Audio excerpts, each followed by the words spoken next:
నమస్తే, welcome to media TV plus. ప్రస్తుతం మనతో పాటు ఉన్నారు నారసింహుడి బిడ్డ సీతమ్మ కొడుకు బ్రహ్మశ్రీ రాఘవ శర్మ గారు. ఆయన అడిగి ప్రెసెంట్ అంటే రీసెంట్ గా ఏదైతే కేసీఆర్ కి నోటీసులు కాళేశ్వరం మీద వెళ్ళాయో ఒకసారి ఈ విషయాల మీద డిస్కషన్ చేసే ప్రయత్నం చేద్దాము. నమస్తే గురుగారు. శుభాశిస్సులమ్మ. ఎలా ఉన్నారు గురుగారు? నా నాన్న సంకల్పం, నా నాన్న అనుగ్రహం, మా అమ్మ ఆశీర్వచనం ఎప్పుడూ బాగానే ఉంటా. పడిపోతున్నా సరే లేచి నిలబడతా. చెప్పు నాన్న. రైట్. రీసెంట్ గా కేసీఆర్ కి కాళేశ్వరం మీద నోటీసులు వెళ్ళాయి. సో అంటే ఈ విషయం పర్టికులర్ గా చూస్తుంటే దాని మీద సుప్రీంకోర్టే కాళేశ్వరం ని చాలా మంచి ప్రాజెక్ట్ అని చెప్పేసి ఇటు ప్రభుత్వానికి ముట్టికాయ వేయడం జరిగింది. బట్ అయినా కూడా ప్రభుత్వం కాళేశ్వరం మీద అంటే డే 1 నుంచి ఎలక్షన్స్ క్యాంపెయినింగ్ టైం నుంచి ఇప్పటిదాకా కూడా కాళేశ్వరం మాత్రమే అడ్డు పెట్టుకొని ఇటు బీఆర్ఎస్ పార్టీని కానీ కేసీఆర్ కానీ కేసీఆర్ కుటుంబాన్ని కానీ జనాల దగ్గర బ్లేమ్ చేయడం ఎక్కువైపోయింది. దీన్ని మనం ఏ విధంగా చూడొచ్చు? అసలు కేసీఆర్కి ముఖ్యమంత్రి యోగం వచ్చిందేమో అనుకుంటున్నా. ఇప్పుడు 2027 తర్వాత రావాల్సింది ఇప్పుడే వస్తుందేమో అనుకుంటున్నా. ఎందుకు అంటే ఈ మధ్య అన్నీ గమనిస్తూనే ఉన్నప్పుడు నేను ఒక ప్రత్యేకమైన విధంగా ఏ పార్టీకి చెందనివాడిని కాకపోయినా చక్కగా నేను చెప్పే ప్రతి ఒక్కటి తూచా తప్పకుండా ప్రతి అక్షరం జరిగి తీరుతోంది. ప్రతి ఒక్కటి జరుగుతోంది. ఈ క్రమంలో ఈ కేసీఆర్కి సంబంధించినటువంటి విషయంలో, ఈ కాళేశ్వర విషయంలో ఈ ఇబ్బంది వస్తుందని ఏప్రిల్ 16వ తారీఖు నాడు ఓ పిచ్చాపాటి విధానంలో ఇలానే ఒక మాధ్యమంలో మాట్లాడినప్పుడు ఇవాళ అది జరిగిందని పొద్దున్నుంచి అందరూ అదే అడుగుతున్నారు. నేను ఒక్కటే చెప్తున్నా, ఒక తెలంగాణ రాష్ట్రాన్ని ఒంటి చేత్తో లాక్కొచ్చి తెలంగాణకి ఒక నూతన నిర్మాణాన్ని చూపించి తెలంగాణ ప్రజల యొక్క మనోభావాలని కాపాడి గట్టెక్కించి ఏమాత్రం ఆలోచన లేకుండా ప్రతి నిర్ణయాన్ని ఏకధాటిగా తన వంతుగా తనకి తానుగా తీసుకొని కేసీఆర్ తప్ప ఇంకొక పేరు అనేది కూడా వినపడకుండా 10 సంవత్సరాలు పరిపాలన చేసి తానేమిటో, తన ఆలోచన ఏమిటో, తన ఉనికి ఏమిటో, తన దిశానిర్దేశం ఏమిటో, తన భవిష్యత్తు ఏమిటో ఏనాడో చూపించినటువంటి కేసీఆర్కి ఈ కాళేశ్వరానికి సంబంధించి వచ్చిన 6 కాగితాలు తన భవిష్యత్తుని ఆపగలవా? తన భవిష్యత్తును నిర్ణయించగలవా? అమ్మ ఒక్క మాట చెప్తా, నోటీసులు ఇవాళ రేపు నేను అరెస్ట్ అయితే బాగుండు, నేను కూడా సీఎం అవుతాను అనే ఆశతో అన్ని పార్టీల వాళ్ళు ఉన్నారు. ఎవడు అరెస్ట్ అయితే వాడు సీఎం అవుతాడు. ఇప్పుడు సీఎం అవ్వాలని అనుకునే ప్రతివాడు కూడా అరెస్ట్ అవ్వడానికి ఇంట్రెస్ట్ చూపిస్తున్నట్ట. ఎందుకు? అదొక ఇది పడిపోయింది మనుషుల్లో. కాకపోతే ఇక్కడ విషయం ఏంటంటే కాళేశ్వరానికి సంబంధించిన విషయంలో సుప్రీంకోర్టు మెచ్చుకున్న ప్రభుత్వం చేసే విధానం ఏదైతే ఉందో అది నేను చెప్పక్కల్లా, సభ్య సమాజంలో ప్రతి ఒక్కళ్ళకి తెలుసు, కక్ష తీర్చుకుంటున్నారు అని అదే అంటారు. ఇప్పుడు కేసీఆర్ ప్లేస్లో రేవంత్ ఉండి రేవంత్ ప్లేస్లో కేసీఆర్ ఉన్నా కూడా అదే మాట్లాడుకుంటారు. ఇందులో నేను మాట్లాడి వచ్చేదే ఉంది. కాకపోతే అపార అనుభవజ్ఞుడైనటువంటి కేసీఆర్కి ఇంత యుద్ధం చేసి, కొన్ని సంవత్సరాలు యుద్ధం చేసి రాష్ట్ర నిర్మాణానికి ఒక పునాదిలాగా మారిన మనిషికి, రాష్ట్రాన్ని ఏకదాటి మీద తీసుకొచ్చిన మనిషికి, హైదరాబాద్ ముఖ చిత్రాన్ని పూర్తిగా మార్చిన ఆ మనిషికి దీనికి సమాధానం చెప్పడం చేత కాదా? చెప్పలేడా? చెప్పలేకుండానే ఉన్నాడా అని ఆలోచిస్తున్నారు అంతా. ప్రభుత్వం కూడా కమిషన్లకు కక్కుర్తు పడి ఈ విధమైన మాటలు పిల్లర్లు కుంగాయని. ఇప్పుడు నోరా వీపుకు చేటు దేకే అని ఒక సామెత ఉంది. రేపటి రోజున వచ్చే ఇబ్బందులకి ఇప్పుడే ఆజ్యం పోస్తున్నారా వీళ్ళు అని అనుకోవాలి. నేను ఏనాడో చెప్పా, ఖచ్చితంగా 13 నుంచి 16 నెలలు ఖచ్చితమైన కష్టకాలం, ఇంకా 9 నెలలు ఉందమ్మా అని లాస్ట్ మంత్లోనే చెప్పా. ఇష్యూ తర్వాత ఇష్యూ వస్తాయని. ఇప్పుడు కొత్తగా కొండా సురేఖ యొక్క వ్యాఖ్యలు కొత్త దుమారాన్ని లేపాయి.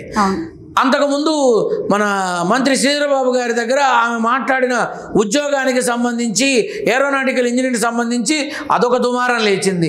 ఇలా ఒకదాని తర్వాత ఒకటి వస్తూనే ఉన్నాయి. ఇప్పుడు కొత్తగా ఇది కాళేశ్వరం ఇష్యూ. ప్రభుత్వం ఇస్తానన్న పథకాల గురించి ఎవరు మాట్లాడరు ఎందుకు?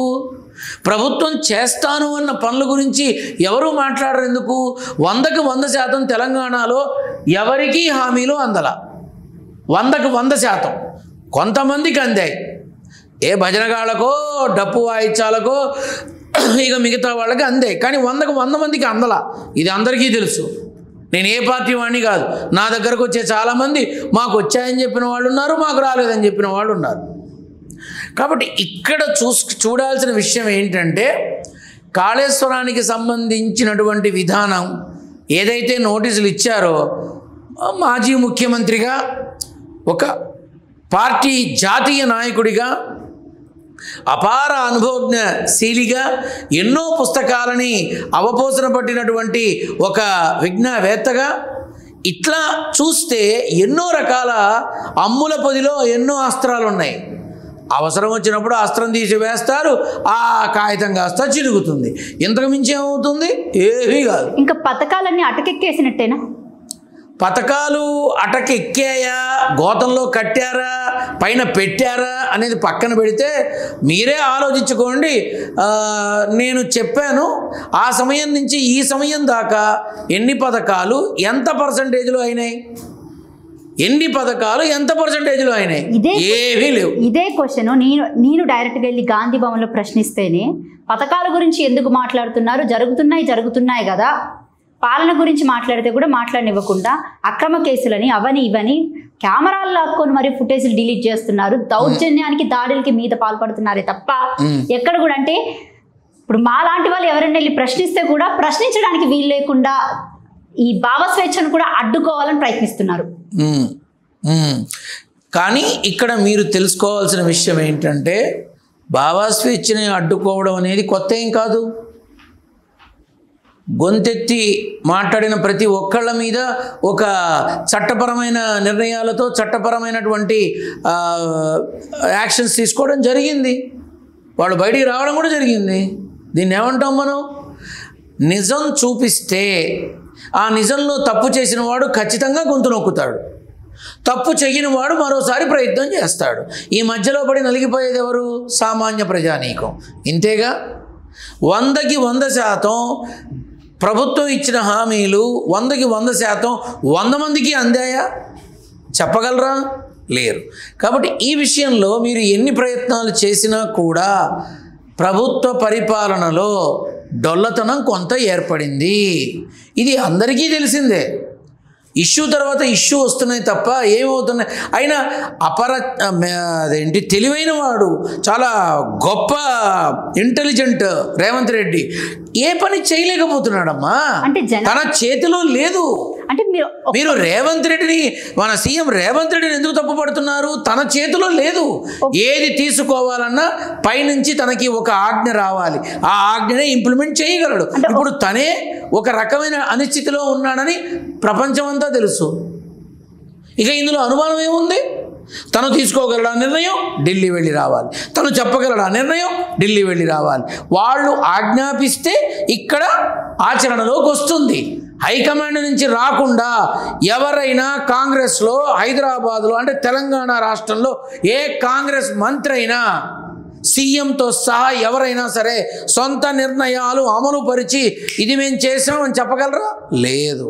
ఎందుకంటే వాళ్ళు హైకమాండ్కి బద్దులు. వైఎస్ రాజశేఖర్ రెడ్డికి రేవంత్ రెడ్డికి అసలు తేడా ఏంటి? ఈయన సొంత నిర్ణయాలు తీసుకున్నాడు కదా, అదే పార్టీలో ఉండి. ఎవరు? వైఎస్ రాజశేఖర్ రెడ్డి. అందుకే ఆయన లేడు. సొంత నిర్ణయాలు తీసుకున్నాడు కాబట్టి లేడు. నువ్వు మమ్మల్ని అడగకుండా నువ్వు రచ్చబండకి వెళ్ళటానికి వీల్లేదు, నువ్వు మాకు చెప్పకుండా నువ్వు వెళ్ళటానికి వీల్లేదు అని ఆ రోజు చెబితే నా ప్రజా యాత్రని ఎవరు ఆపలేరు, నా రచ్చబండ యాత్రని ఎవరు ఆపలేరు. నేను వెళతా, నా ప్రజల్లోకి నేను వెళతా, నా ప్రజల కష్టసుఖాలు నేను చూస్తా, ఆరోగ్యశ్రీని అమలుపరుస్తానని ఆనాడు హైకమాండ్కి ఎదురు తిరిగి పోరాడి నిలబడ్డాడు. అందుకే అవన్లో వెళ్ళిపోయాడు. అందుకే రేవంత్ రెడ్డి కూడా భయపడుతున్నాడా ఏంటి? అంటే అలా జరుగుతుందని రేవంత్ రెడ్డి ఏమైనా భయపడ? అసలు టైమే బాగాలేదమ్మా అంటే భయపడుతున్నాడు అంటావు నువ్వు. ఆయన టైమే బాగాలేదు. ఇక్కడ భయం పిరికితనము కాదు. రేవంత్ రెడ్డి ఒక ఫైర్ బ్రాండ్ లాంటి వాడు, దూసుకుపోయే తత్వం. చెప్పదలుచుకున్నది నేరుగా సూటిగా సుత్తి లేకుండా చెప్తాడు, చెయ్యదలుచుకున్నది నేరుగా చేసి చూపిస్తాడు, అనదలుచుకుంది నిస్సిగ్గుగా అంటాడు. తాను సీఎం అనే ఆలోచన మర్చిపోయి ఒక మామూలు ఫ్రెండ్ లాగా కూడా చక చక చక చక మాట్లాడి అవతల బారేస్తాడు. సీఎం మాట్లాడొచ్చు అట్లా? సీఎం అవహేళనగా మాట్లాడచ్చా? ఒక హుందాతనంతో వ్యవహరించాలి, ఒక మర్యాదపూర్వకంగా వ్యవహరించాలి, ఒక సంస్కారవంతంగా వ్యవహరించాలి. మరి కొన్ని సమయాల్లో ఎందుకు జరుగుతుందట్లా? కాబట్టి ఇక్కడ మనం ఆలోచించాల్సింది ఏంటంటే హైకమాండ్కు భయపడుతున్నాడా, లోకమాండ్కి బెదిరిపోతున్నాడా, ఇవి కాదు. తన సమయం బాలేదు, కాబట్టి తను ఏమీ చేయలేడు. ఇది క్లియర్. ఇంకా మీకు అర్థం కాలేదా? ఇది క్లియర్. ఢిల్లీ నుంచి వస్తే తప్ప ఇక్కడ హైదరాబాద్ గల్లీలో ఏ పని అవ్వదు. రైట్. ఒకసారి కొండా సురేఖ విషయానికి వద్దాం గురుగారు. కొండా సురేఖ వైఖరి అంటే డే 1 నుంచి అక్కడ సమంత దగ్గర నుంచి మొదలైన ఇష్యూస్ ఇక్కడ దాకా అంటే ఈ రోజు వరకు ఇంకా వస్తాయి. ఇంకా తొందరలో ఇంకో 2 నెలలు ఇంకోటి వస్తుంది. అంటే ఆమె నోటి దురుసు కూడా ఆ విధంగానే ఉంది. అసలు అంటే ఆమె వైఖరి చూస్తుంటే ఓ పక్క నుంచేమో ఎప్పుడు పార్టీ నుంచి నోటీసులు ఇస్తారా అన్న డౌట్ కూడా వ్యక్తం అవుతుంది అందరికీ.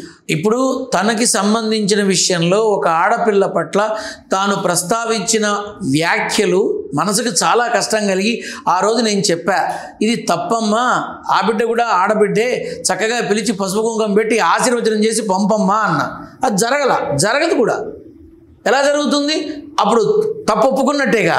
కానీ కొంతమంది నాయకులు, మంత్రులు, శాసనసభ్యులు కూడా చాలా అనిశ్చితితో ఉన్నారు.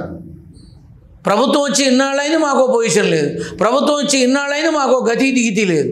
అసలు అంతెందుకమ్మా, ఎప్పటి నుంచో కాంగ్రెస్ని పట్టుకొని కాంగ్రెస్లో ఉండి కాంగ్రెస్ తరపున యుద్ధం చేసిన మన ఇబ్రహీంపట్నం శాసనసభ సభ్యుడు మల్రెడ్డి రంగారెడ్డి పరిస్థితి ఏంటి?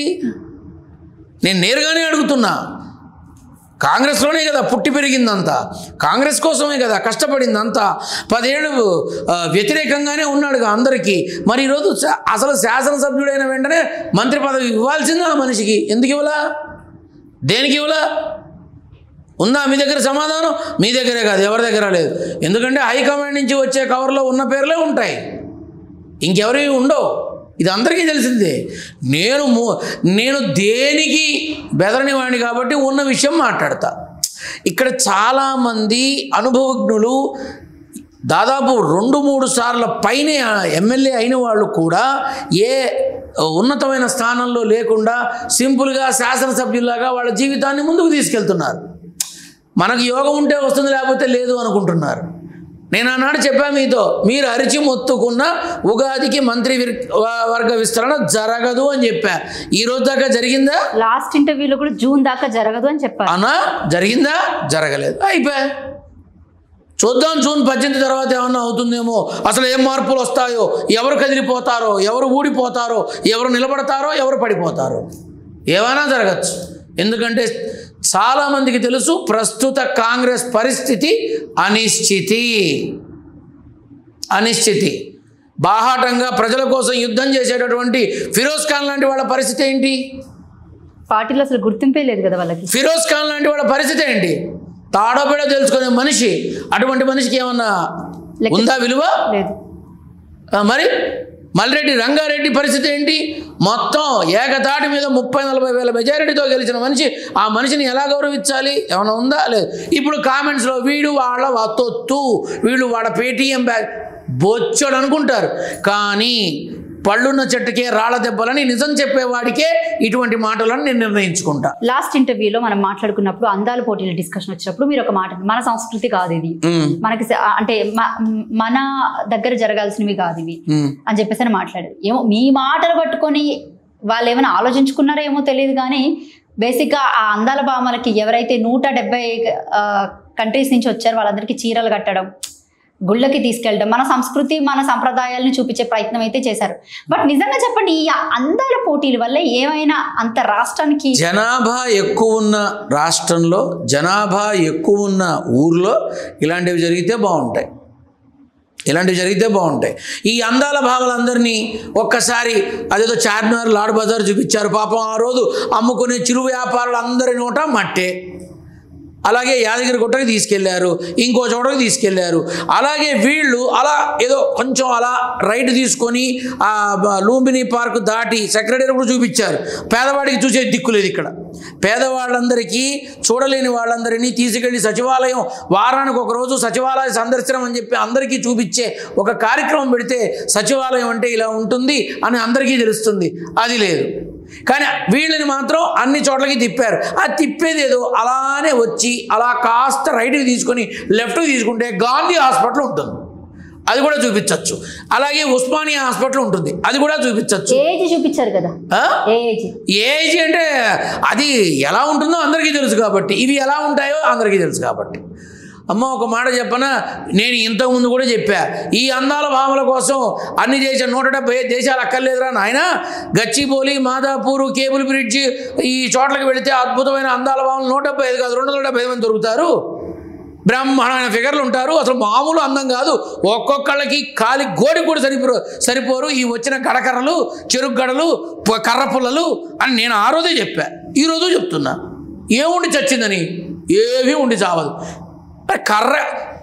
కర్రకి బట్ట తొడిగినట్టు, హ్యాంగర్కి నైటీ వేసినట్టు ఇలా ఉంటే అందం ఏముంటుందమ్మా? తోలు తెల్లగా ఉందనే.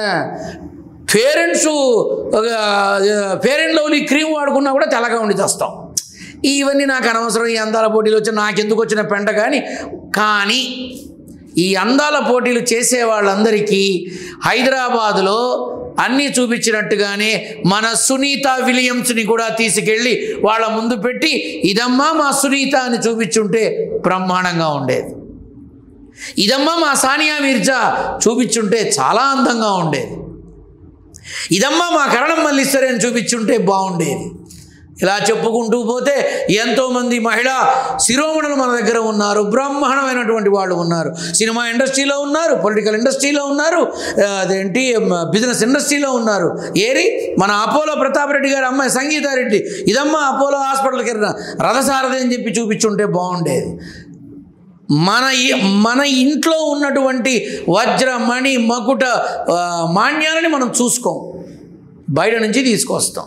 నారసింహుడు బిడ్డగా ఒక్క మాట చెప్పండి గురుగారు. ఇప్పటి వరకు రాజకీయ పరంగా ఏం జరిగినా సరే, ఏం జరగబోతుంది అని కూడా ముందుగానే విశ్లేషించి మాకు ముందుగానే చెప్పుకుంటూ వచ్చారు. ఇది ఒకదాని తర్వాత ఒకటి ప్రాబ్లమ్స్ ఏదైనా జరగకుండా ఉందా? అన్ని జరుగుతూనే వచ్చాయి. బట్ ఒక్కసారి తెలంగాణ రాష్ట్రం విషయానికి వస్తే రాజకీయ పరంగా పక్కన పెడితే గనక ఇటు ప్రజల పరంగా మొన్న గుల్జర్ దగ్గర ఎంత పెద్ద ఫైర్ యాక్సిడెంట్ జరిగిందో తెలిసింది. దాదాపు 17 మంది, అందులో 8 మంది పిల్లలు చనిపోవడం జరిగింది. ఇలాంటి యాక్సిడెంట్స్ అంటే దాని తర్వాత ఒకటి తర్వాత ఇష్యూస్ అవుతూనే ఉంటాయని చెప్పాను కదమ్మా. అంటే ఇలాంటి మరణ జరుగుతూనే ఉంటాయి. ఇంకేమైనా జరగబోతుంది. రేపు సపోజ్ కేసీఆర్ ని అరెస్ట్ చేశారనుకో, మళ్ళీ ఇంకో 2-3 ఇష్యూలు మొదలవుతాయి. మీకు ఇలాంటివి జరుగుతూనే ఉంటాయి, ఆగవు. 9 నెలల కష్టకాలం జరగాల్సిందే. హామీలు, పథకాలు, రైతు బంధులు ఇవన్నీ 100కి 32% మాత్రమే జరుగుతాయి. 100కి 100% నేను చెప్పుకుంటా. అబ్బా 100కి 100 మార్కులు గ్యారంటీ అంట మా అమ్మతో అనేవాడిని చిన్నప్పుడు. తీరా చూస్తే అన్నీ ఫెయిల్ అయితే వచ్చేవాడిని. ఒక్క దాంట్లో 36 వచ్చేవి కాదు. ఏవిరా నువ్వు ఆ రోజు అనుకున్నానమ్మా వస్తాయని, రాలేదమ్మా అని చెప్పేవాడిని. ఎవరైనా అదే చెప్తారుగా, ఎవరైనా అదే చెప్తారు. రియాలిటీలో బ్రతుకుతా, రియల్గానే బ్రతుకుతా. చూసే వాళ్ళకి తెలియదా? చూసే వాళ్ళకి అర్థం కాదా? చూసేవాళ్ళు వినట్లేదా? అందరికీ అన్నీ తెలుసు. నారసింహుడి బిడ్డ మాత్రం ఒక్కడే ఉంటాడు, ఇది మాత్రం నిజం. కేసీఆర్కి మళ్ళీ యోగం ఎప్పుడో 2027 మార్చి 9 తర్వాత చూస్తాను అనుకున్న తెలంగాణ ముఖ చిత్రం రేపు కేసీఆర్ని అరెస్ట్ చేస్తే ఓయమ్మ 2 ఏళ్ల ముందే చూశానే అనుకుంటా. అలాంటి పరిస్థితులు నిజంగా రాబోతున్నాయా? ఏ పరిస్థితులు? అరెస్ట్ చేసే పరిస్థితులు ఏమైనా చూద్దాం. అలాంటి కష్టకాలం కేసీఆర్కి నిజంగా రాబోతుందా అని. అమ్మ కేసీఆర్ ప్రభుత్వంలో ఉన్నప్పుడు కూడా అరెస్ట్ అయ్యే ఉన్నాడు. కేసీఆర్ 10 ఏళ్ల పాటు తనని తాను అరెస్ట్ చేసుకుని ఉన్నాడు. వ్యవసాయ క్షేత్రంలో తను అక్కడి నుంచే పరిపాలన అందించాడు. అవసరమైనప్పుడు అందరి ముందుకు వచ్చాడు. ఇప్పుడు అంటాడు బీఆర్ఎస్ పేటీఎం బ్యాచ్ గాడు, ఈ బకోడా గాడు, ఈ లఫంగ్ గాడు, ఎన్ని బ్రహ్మాండమైన పేర్లు పెడతారు. ఒరే కొత్త పేర్లు చెప్పండిరా, పాత పేర్లతో మళ్ళీ ఏం తిడతారు మీ బొందా అని నేనే అడుగుతున్నా. ఎప్పుడు ఒక్కడిగా ఉన్నాడు, ఒంటరిగా ఉన్నాడు, తన మెదడుకి పదును పెట్టాడు, రాష్ట్రాన్ని చక్కగా పరిపాలించాడు. 10 ఏళ్ల తర్వాత ఇప్పుడు జరుగుతున్న విధానాలన్నింటినీ చూస్తూనే ఉన్నాడు. తనకి తానుగా 4 గోడల మధ్య ఉండాల్సింది 4 చెట్ల పొదల చక్కటి పొలం పంట అన్నిటి మధ్య కూర్చొని ఈ తెలంగాణ రాష్ట్రాన్ని ఏ రకంగా తిరిగి ముందుకు తీసుకెళ్ళాలి అనే ఆలోచనలో ఉన్నాడేమో. అరెస్ట్ అయినట్టేగా. వ్యవసాయ క్షేత్రానికి కూడా 4 గేట్లు 4 గోడలు ఉంటాయిగా. రైట్. సూటిగా స్థితి లేకుండా అమరావతి గురించి ఒక్కటే మాట చెప్పండి. ఎన్నేళ్లలో అభివృద్ధి జరుగుతుంది అంటారు? నువ్వు బతికుండగా చూస్తావు, ఎందుకంటే నువ్వు ఇంకా ఎక్కువ కాలం బతుకుతావు. నేను బతికుండగా చూడను. హైదరాబాదు పంజగుట్ట యువతల ఒకప్పుడు, ఇప్పుడు మాదాపూర్ యువతల అంటున్నారు. ఎలా ఉందో సిటీ అలా నువ్వు అమరావతిని చూడాలి అంటే నీ మనవడు పుట్టే సమయానికి తప్పకుండా అవకాశం ఉంటుంది. ప్రభుత్వం అదే ఉంటే అవకాశం ఉంటుంది. కానీ ఎప్పటికీ ఒకలాగా మాత్రం ఉండబోదు. రానున్న కురుక్షేత్రంలో జరగబోయే అద్భుతాలు అందరూ చూస్తారు. ఆనాడు చెప్పాను, ఇందిరాగాంధీ మున్సిపల్ స్టేడియంలో వీళ్ళు ముగ్గురు కలిసి నరేంద్ర మోడీని ఇంత దారుణంగా తిడుతున్నారు, ఇంత ఘోరంగా తిడుతున్నారు. అదే నోటితో అదే నోళ్లతో నరేంద్ర మోడీని నెత్తినెక్కించుకొని పొగుడుతారు. ఇది జరిగి తీరుతుంది చూడండి అన్న. నాకు చాలామంది అప్పుడు మన చంద్రబాబు కానీ, కళ్యాణ్ బాబు కానీ, లోకేష్ బాబు కానీ అప్పుడు మోడీని అన్న మాటల వీడియో, ఇప్పుడు మొన్న రీసెంట్గా పొగిడిన మాటల వీడియో రెండు నాకు పెట్టి, గురువు గారు మీరు గెలిచారు, మీ బాగుందని. నారసింహుడు ఎప్పుడు గెలుస్తూనే ఉంటాడు. నాకు ఎందుకో తెలంగాణ రాష్ట్ర పరిస్థితులు మళ్ళీ ఆంధ్రాలో కనిపిస్తున్నట్టు బాగా వినబడుతున్నాయి. కొంతమంది ఏ రకంగా? ఇప్పుడు ప్రజెంట్ పథకాలు రాక ఏవి అమలు అవ్వక. చంద్రబాబు నాయుడు గారు నిండు 100 ఏళ్ళు ఆరోగ్యంగా ఉండాలని ఆశపడుతున్నా. ఆయన కార్యకర్తలకి, ఆయన అభిమానులకు ఒకటే చెప్తున్నా, ఆయన ఆరోగ్యాన్ని జాగ్రత్తగా చూడండి, ఎక్కువ పర్యటన లేకుండా చూడండి, ఎక్కువ తిరగకుండా చూడండి. ఆయన ఆరోగ్యాన్ని చక్కగా దగ్గరుండి సమృద్ధిగా రక్షిస్తూ ఉండండి. ఆయన అవసరం. ఆయనకేమన్నా ఇబ్బంది కలిగితే మాత్రం ఆనాడు మహానుభావుడు స్వర్గీయ నందమూరి తారక రామారావు గారి యొక్క చరిత్ర ముగిసిపోయిన తర్వాత తెలుగుదేశం పరిస్థితి ఏమవుతుందో తర్వాత మనం అదే చూస్తాం, తప్పకుండా చూస్తాం. పవన్ కళ్యాణ్ మాట ఏంటి ఇక్కడ? కళ్యాణ్ బాబుదా ఆయనకి సీఎం అయ్యే యోగం ఉంది, అది ఎవడు కాదలేడు. ఇప్పుడు అడగచ్చు, ఒక రాష్ట్రానికి 2 ముఖ్యమంత్రులు ఉంటారా అని. ఏమో 2 ఏళ్ళు ఒకళ్ళు ఉండొచ్చుగా. ఆపద్ధర్మ ముఖ్యమంత్రి ఏమో ఎవరు? పవన్ కళ్యాణ్. ఆయనకేం కర్మ? కళ్యాణ్ బాబు అయితే ముఖ్యమంత్రి అవుతాడు కానీ పొరపాటున కూడా ఆపద్ధర్మ ముఖ్యమంత్రిగా మాత్రం ఉండడు. కేటీఆర్కి మాత్రం ఉంది ఆపద్ధర్మ ముఖ్యమంత్రి, అది ఏ క్షణంలోనైనా రావచ్చు. రైట్. ఇంకో మాట చెప్పినట్టు రీసెంట్గా వినపడుతున్న మాట, బీఆర్ఎస్ పార్టీలో చాలా వరకు కూడా ఇటు కవిత గురించి కానీ, కవితమ్మ వేరే పార్టీ పెడుతుంది, హరీష్ రావు వేరే పార్టీ పెడతాడు, కేటీఆర్ గారు బీఆర్ఎస్, ఇవేనా నువ్వు అడిగే ప్రశ్నలు? అమ్మ ఒక్క మాట చెప్పినా, తెలంగాణ రాష్ట్రంలో 1 లేదా 2 కొత్త పార్టీలు వచ్చే అవకాశం ఉంది ఈ సంవత్సరం నవంబర్ తర్వాత, ఖచ్చితంగా ఉంది. కానీ ఒకే కుటుంబంలో 4 పార్టీలు ఉన్నా నష్టం ఏంటి? ఒకళ్ళు గెలుస్తారుగా, వాళ్ళు రాచరికం చూపిస్తారుగా, అంతేగా. ఇప్పుడు ఇందాక అదే చెప్పా, ఒక కుటుంబంలో ఒకళ్ళు గనక ఐపీఎస్ ఆఫీసర్ అయితే ఆ కుటుంబానికి దేనికి లోటు ఉండదు. చదువుకి లోటు ఉండదు, వైద్యానికి లోటు ఉండదు, అర్హతకి లోటు ఉండదు, ఆనందానికి లోటు ఉండదు, డిసిప్లిన్కి కూడా లోటు ఉండదు, ఒక పద్ధతికి లోటు ఉండదు, అన్ని రకాలుగా బాగుంటారు. అలాగే ఒక్కసారి పదవిలోకి వచ్చిన తర్వాత కింద ఉన్నవాడు ఏ పార్టీ అయితే ఏమిటమ్మా, కూడా ఉన్నవాడేగా. ఇప్పుడు మన కవితమ్మ జైలుకి వెళ్ళినప్పుడు వీళ్ళెవరు పలకరించకుండా ఉన్నారా? లేరే, పలకరిస్తున్నారు అంతే. ఇప్పుడు వేరే పార్టీ పెట్టింది, రేపు తెలంగాణ జైలు వెళ్తే అవుతుంది, పలకరించరా, మాట్లాడరా? లేదు, మన కేటీఆర్ కలకత్తా జ్యోతి బస్సులాగా 25 ఏళ్ళు పరిపాలిస్తాడేమో. నువ్వు చూసావా? నేను చూసానా? తెలియదు. రేవంత్ రెడ్డి ఎలాగైనా సరే పట్టుకొని కిందకి లాగేయాలి అని చూసేవాళ్ళకి లేదు, నెక్స్ట్ కూడా ఈయనే సీఎం అన్నారనుకో, అప్పుడు ఎంతమంది గుండెపోటుతో పోతారు? ఖచ్చితంగా చెప్తున్నా, రాజకీయపరమైనటువంటి విధానాల్లో ఎన్నికలకి 1.5 ముందు రండి, నేను గుర్తుంటే తప్పకుండా నేను తెలియపరుస్తా. ఇప్పుడు మాత్రం ఏదో అనుకుంటూ పడిపోయాడు, అయిపోయాడు, ఇక లేవడు అనుకున్న వాళ్ళు లేవరు. కానీ అన్నీ చూస్తూనే ఉన్నాడు. నేను ఆనాడే చెప్పా, వరంగల్ మీటింగ్ మాత్రం అదరగొడతారు అని. పురుడు పోసుకుంటోంది బీఆర్ఎస్ అని చెప్పా, విస్తృతంగా వస్తారు అని చెప్పా, భయంకరంగా ట్రాఫిక్ జామ్ అయిపోతుంది, స్వతహాగా వస్తారు.